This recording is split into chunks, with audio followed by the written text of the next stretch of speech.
Now, assistance is provided based on a request by developing countries or countries with economies in transition to support wetland conservation. This could involve improving management of Ramsar sites, designation of new sites, promotion of wise use, or for supporting regional and promotional activities. Besides the Ramsar Convention, many other multilateral environmental agreements and other agreements are also of relevance in the context of wetland regulation. These include the Convention on Conservation of Migratory Species of Wild Animals 1979, the UNESCO World Heritage Convention 1972, Convention on Biological Diversity 1992, the United Nations Convention to Combat Desertification of 1994, and the United Nations Framework Convention on Climate Change 1994. Coming to India specifically, India became a party to the Ramsar Convention on 1st of February 1982 with 6 wetlands being listed on the Ramsar list. The Ministry of Environment and Forests is the national implementing authority for the Ramsar Convention in India. Out of the total of more than 2,000 sites which are protected under the Ramsar Convention, however, only 26 sites are in India. Here is the list of the 26 sites that are in India. These are in the states of Kerala, Orissa, Madhya Pradesh, Himachal Pradesh, Assam, West Bengal, Punjab, Rajasthan, Andhra Pradesh, Manipur, Gujarat, Tamil Nadu, Tripura, Jammu and Kashmir, and Uttar Pradesh. Out of the list of 26 Ramsar sites in India, 2 of the sites have already found their place on the Montreux record, which was described earlier. These are the Loktak Lake in Manipur and the Keoladeo National Park in Rajasthan. However, in India, there are a number of other Ramsar sites and several other non-Ramsar sites which are also being threatened by uncontrolled development and illegal encroachments. So far as the regulation of other wetlands in India is concerned, it is worth mentioning that there are 7,57,060 wetland sites in India at least. They cover an estimated area of 50.26 million hectares and account for 4.63% of the total geographical area of the country. The national legal framework for wetland regulation comprises of certain provisions of the Constitution of India 1950, certain specific legislation, and also some general legislation. Insofar as the Constitution of India is concerned, there is no specific reference to the word wetlands. However, the directive principles of state policy, specifically Article 48A, impose a duty to protect and improve the environment on the government, and Article 51A of the Constitution imposes a fundamental duty on every citizen to protect and improve the natural environment, and this explicitly includes lakes, which sometimes fall under wetlands. There is no national law in India on wetlands.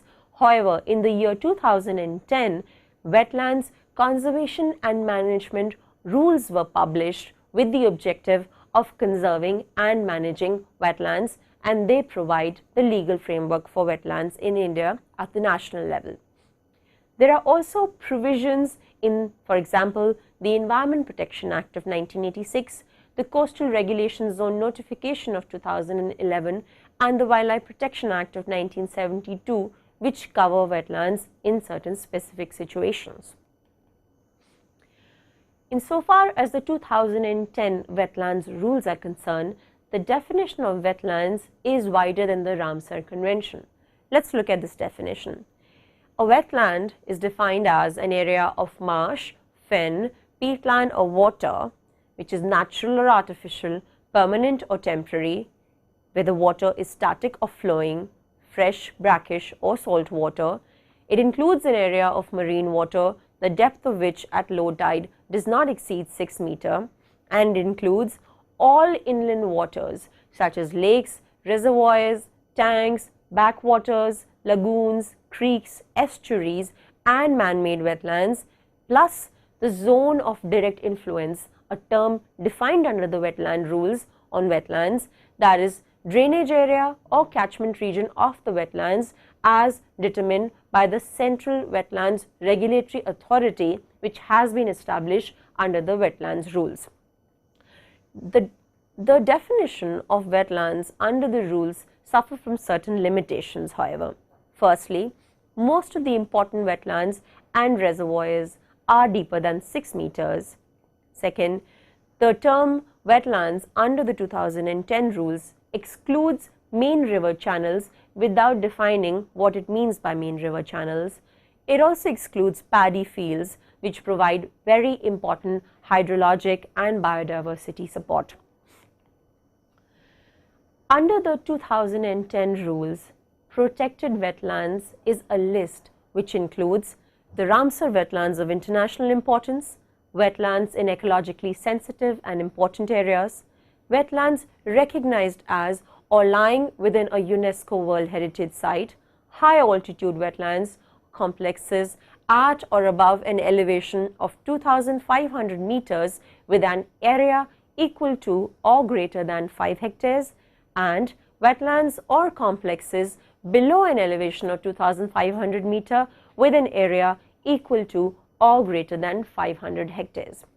In other words, the list of protected wetlands under the rules does not still include all the wetlands in the country. However, the rules provide that the Central Wetlands Regulatory Authority may identify and the central government may notify other wetlands. But the process of identification is extremely long.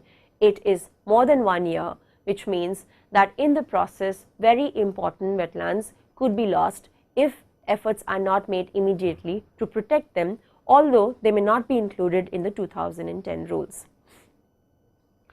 Now, under the rules, there are prohibited activities, in other words, activities that are completely prohibited once something is declared as a protected wetland under the rules, and there are certain permitted activities. The list of prohibited activities includes reclamation, setting up of new or expansion of existing industries, manufacture, handling, storage or disposal of hazardous substances under the concerned rules, dumping of solid waste in the wetlands, discharge of untreated waste and effluents from industries, cities, towns and other human settlements, construction of a permanent nature within 50 meters from the mean high flood level observed in the past 10 years, discretionary power of the Central Wetlands Regulatory Authority may be exercised to specify and prohibit any other activity likely to have an adverse impact on a wetlands ecosystem. We should now talk a little bit about the authority under the rules. Now, the authority, the Central Wetlands Regulatory Authority, has been granted a number of powers under the 2010 rules. These include granting or identifying areas for grant of clearance for regulated activities, and for this the authority is required to specify threshold levels as well as mode and methodology for undertaking activities. This has to be done in consultation with local authorities, appraising proposals for identification of new wetlands, projects or activities, and for determining the zone of direct influence of wetlands. The CWRA, or the Central Wetlands Regulatory Authority, can also issue directions for conservation, preservation and wise use of wetlands to the state government.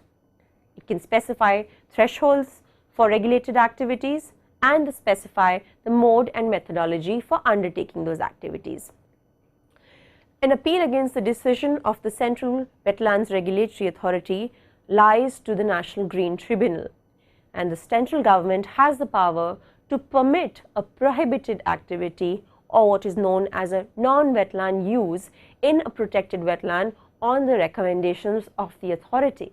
However, it has to show that such a prohibited activity is being permitted for public interest.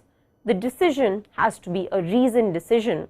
However, as I mentioned, the term non-wetland use has not been defined under the 2010 rules, which leaves some room for maneuver.